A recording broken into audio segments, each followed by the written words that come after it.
everyone, my name is Karen, this is my channel Rather Be Reading, and today I'm bringing to you my recent reads video.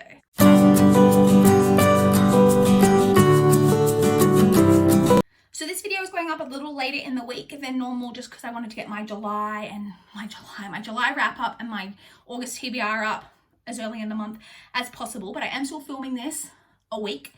Like, it's been a week since I last filmed my last one. So the reading slump, if you saw my reading vlog that went up about a week ago now, then you know that the reading slump is still alive and well at this point. Hopefully by the time you're actually seeing this video, which is like a week after it's been filmed, I will be raised the roof, really pumped through the reading. But as of right now, the reading slump is still alive and well. I did get through 2 books last week. I managed to complete 2 books, so let's talk about them. So the first book that I completed this week is The Bronze Horsemen by Paulina Simons. Simons, not really sure. So I feel like I've been kind of teasing in like so many different videos finally talking about this. Wow. Okay. This is, in case you don't know, it's historical fiction about set in Russia during the Second World War, mainly during the siege of Leningrad. So I believe it starts in 1942, which is right around the time right before the siege of Leningrad. I think it's 1942. Anyway, during World War II, siege of Leningrad in Russia, and we're following 2 main characters. Tatiana, who is I believe she just turned 17 right near the start of the novel, girl who's living with her family in Leningrad, and Alexander, a soldier in the Red Army who kind of comes into their lives. Oh, now, I have thoughts about this. I have feelings about this. Aoife from Words of Clover loves this book. And there was a while ago on BookTube where a lot of people like started shitting all over this book. And so I was very like mixed as to what I was going to think of it. And then also my real life friend, Emma, hi Emma, absolutely loathes this book. It's like her least favorite book she's ever read. And so I was very like, oh, how's this going to go? I didn't like it. I just think it's got a lot of problems. I think it is, Paulina Simon's writing, I actually don't mind. I think she's a fairly decent writer.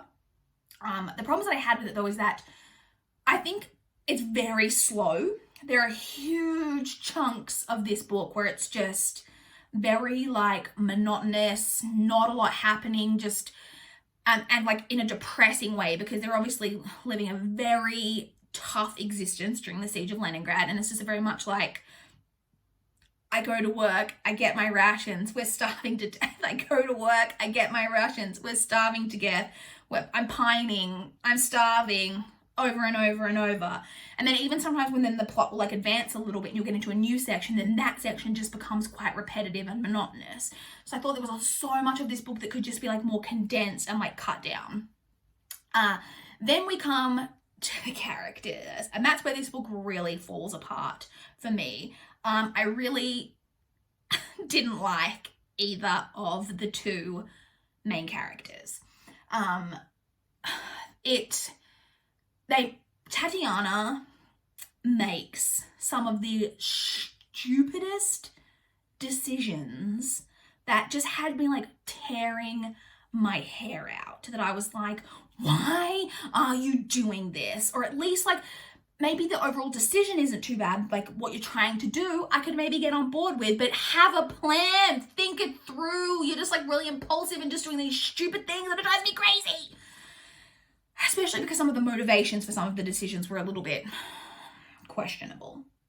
Then Alexander is very much a alpha, overbearing type of male, very much a, I don't know, I don't want to get into like too spoilery of territory. He was just very overbearing and very like domineering, which isn't necessarily like he's a soldier in the Red Army. It's set in the 40s. So, you know, there's some level of like, that's a bit kind of like how the soldier men were back then, but I don't know, it was a little bit too much for me. And then also, and I'm going to say this, and I don't think this is a spoiler because it comes up very, very early on, but I've never heard anyone mention it, and I had no idea going into this, that this book deals hugely with cheating. I'm just going to put that out there. It's a huge, huge aspect of the plot, and I've never known that. And for me, cheating is not a deal breaker. It's not something that, like, if I know that cheating's in a book, I'm like, oh, I'm not going to read it, or I will immediately make me dislike a book.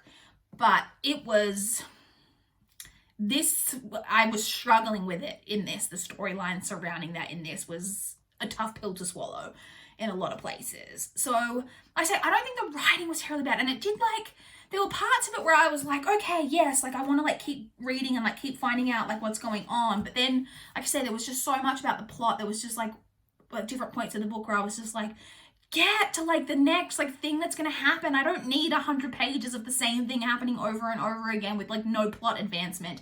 And the characters, every time they would, like, do something, like, something would happen and I'd just be like, why are we doing this? It was infuriating. So I don't think that this is, like, a terrible, terrible book. Did I enjoy it? No, not really. I gave it 2 stars. So that's my thoughts on that. Sorry, Aoife. I really wanted to like it because you love it so much, but I didn't. And then the second book that I read this week was The Shadow Bird by Anne Gosselin. This is a book that I received in exchange for an honest review from NetGalley. So I was provided a digital copy in exchange for an honest review. I'm just quickly double checking what the publish date was, because it is already out. It was published on the 15th of July, so it is available now for you guys to check out if you're interested. So this is a thriller, and we're following a woman who is a psychiatrist, psychologist. I believe she is. She's a psychologist. She actually works at a mental health facility, and she's recently moved from London to the United States.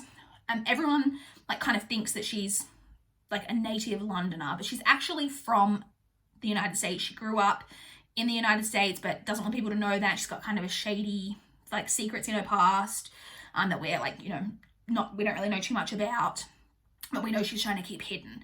And she's returned to the United States, and she's working at this really, like, kind of highbrow, very well-funded mental health facility, mainly for young girls. But as part of that facility, she has to do a certain amount of pro bono work each year. And the case that she gets assigned to work pro bono is to provide an assessment for a man to determine whether he is able to be released back into society, as he was, when he was 17, he was convicted of murdering his mother and his 2 sisters. And he was declared not guilty by reasons of mental insanity, and has been in a mental health, like a criminal mental health facility for, I think it's like 35 years or something like that, like quite a long time at the point of this book. And she has to provide, like I said, the assessment to, like, the review board to decide whether he's, like, whether he'd be a danger to himself or other people if he was released back into society. And that's kind of where we go with the plot. I enjoyed this.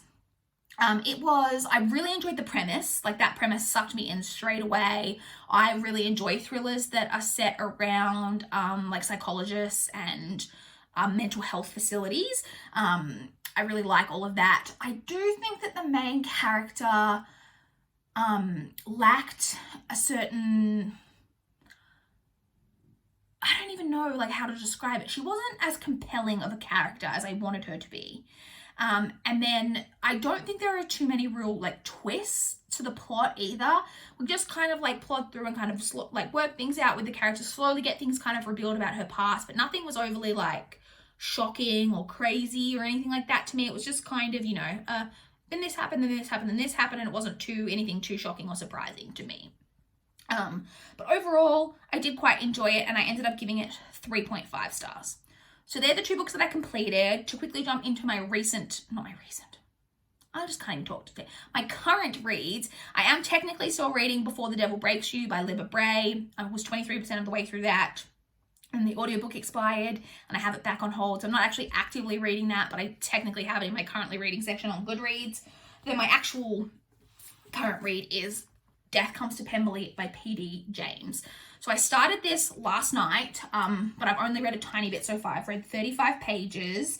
It is only 324 pages long, so it's not long at all. But I have been really excited to read this for a long time. So this is like an unofficial like sequel to Pride and Prejudice. I think it's set about, it's about 6 years following the events of Pride and Prejudice.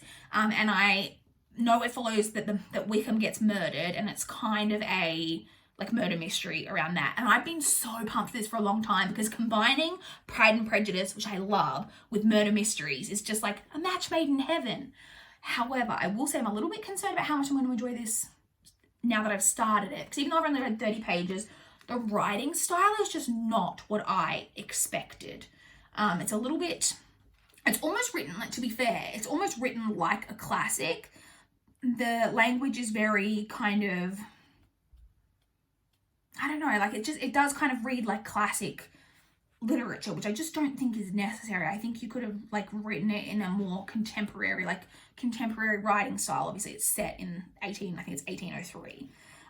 But yeah, I'm not, like I said, but the part that I've read so far, the most part of it, which again, I guess if you hadn't read Pride and Prejudice, but then wasn't necessary, the whole first part of this, the first like 30 pages almost, is a summary basically of the events of Pride and Prejudice. Like who got with who, who's married to who now, and like how people ended up together. And then we get into what's going on in like present day. So I've only actually read a really small part actually set in the present day time of this.